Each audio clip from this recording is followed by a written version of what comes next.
Bonjour, Bonjour, vous pouvez vous présenter à nos téléspectateurs. avec plaisir. Alors je m'appelle Lise Hubert, mais mon nom d'auteur est Lily Lise Hubert. C'est pas très éloigné, mais bon, c'est mon nom d'auteur. Je vois que vous êtes ici sur le salon du livre à Remiremont-Joly. Il y a deux livres ici. Est-ce que vous pouvez présenter à nos téléspectateurs le premier livre? Alors le premier, c'est celui qui vient de sortir justement. C'est le livre de A à Z.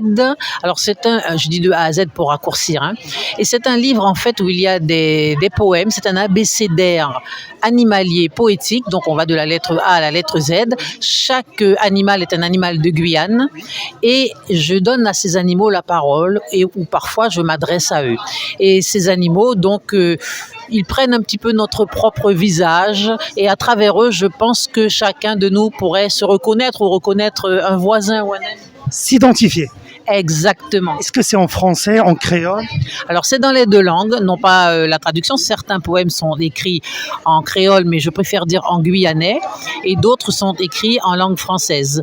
Et comme je le disais, à travers la lecture, eh bien oui, on peut effectivement s'identifier et réfléchir un peu à certaines situations que nous vivons ou à certaines conditions ou choses que nous rencontrons dans la vie. D'accord. Et ici, à travers cette présentation des animaux, c'est-à-dire on peut s'immerser au niveau de la culture locale guyanaise. Oui, impérativement, puisque les animaux sont des animaux de Guyane. Donc forcément, et comme j'écris aussi en guyanais, on est forcément dans la culture du pays, dans l'identité et avec un espace qui est le nôtre et qui nous ressemble. Alors ce que je veux préciser, c'est qu'à la fin de chaque poème, il y a une proposition de débat philosophique. Enfin, je l'ai intitulé débat philosophique, bien sûr, pour les poèmes en français, et je les ai appelés bouc en tête pour les poèmes qui sont en guyanais. J'ai une question personnelle avant de voir ce deuxième livre. Est-ce que le cochon bois figure dans le livre? Le cochon boit d'une certaine manière. D'accord. Et c'est quoi? Dans les livres, ça représente une insulte ou ça représente... Quelle est sa signification, c'est-à-dire dans la vie quotidienne? Non, non, pas du tout une insulte. Je crois qu'aucun animal ne mérite ça. Non, non. Chacun a sa personnalité, chacun trouve sa place. Mais je pense même que quelquefois, quand on, malgré nous, on utilise des noms d'animaux pour, entre guillemets, insulter nos compatriotes, mais quand même, c'est une grande maladresse et c'est manquer de respect au monde animalier. Une dernière question pour ce livre, c'est-à-dire à quelle c'est-à-dire population de lecteurs s'adresse? De quel âge à quel âge il est conseillé à partir de quel âge pour lire ce livre? Alors moi, je le conseillerais à partir de 8 ans pour une lecture, on va dire, première. Mais comme je vous ai dit, il y a deux niveaux de lecture, dans la mesure où, à travers les animaux, nous nous voyons nous-mêmes. Et qu'il y a également tous ces débats philosophiques. Donc, il commence à 8 ans pour être lecteur, mais en réalité, il peut s'adapter aux élèves de collège, également de lycée, puisque voilà, on va discuter des choses de la vie. Et puis ce que je dois préciser, c'est qu'avec cet ouvrage, il y a 40 fiches d'activités pédagogiques qui sont gratuites et que vous trouverez sur le site. Donc il suffit d'aller sur le... Quel site? Alors le site, il est mentionné sur le livre, c'est édition-mayuri Éduc. Et là, vous pourrez, à partir de la mi-novembre, avoir gratuitement toutes ces fiches d'activités. Il y en a une pour chaque poème, entre guillemets, en créole, et 2 fiches d'études de la langue pour le français. On passe sur le deuxième livre que je vois qui s'appelle Mauvaillant. Alors, Mauvaillant. Alors Mauvaillant, qu'est-ce que ça veut dire? Ça veut dire je suis fort, je suis puissant.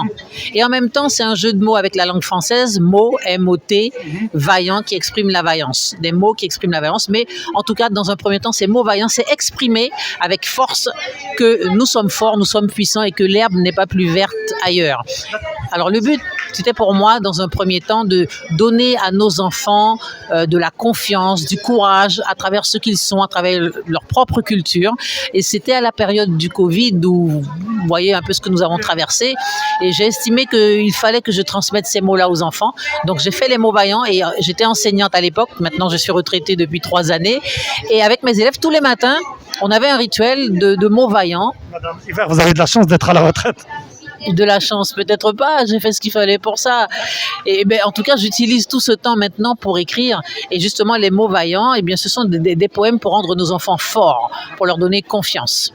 Madame Hubert, je vois que vos livres, ils ont aussi une valeur pédagogique et tout. Est-ce que ces deux livres, est-ce que vous étiez rapprochés un petit peu de rectorat ou bien qu'ils soient disponibles dans toutes les écoles, dans les bibliothèques? C'est-à-dire que les élèves peuvent s'approprier ces deux livres. Est-ce que vous avez un éventuel partenariat dans ce sens? Alors, je n'ai pas un véritable partenariat, même si je l'ai sollicité, qui n'est pas encore établi. Mais en tout cas, j'ai déjà pu, dans différentes écoles qui m'ont invité, beaucoup d'écoles m'ont invité, j'ai pu le présenter à des équipes pédagogiques, également à des enfants, à des groupes scolaires, et puis également à la bibliothèque de Cayenne pour l'instant. Mais justement, je pense me consacrer là maintenant à une démarche beaucoup plus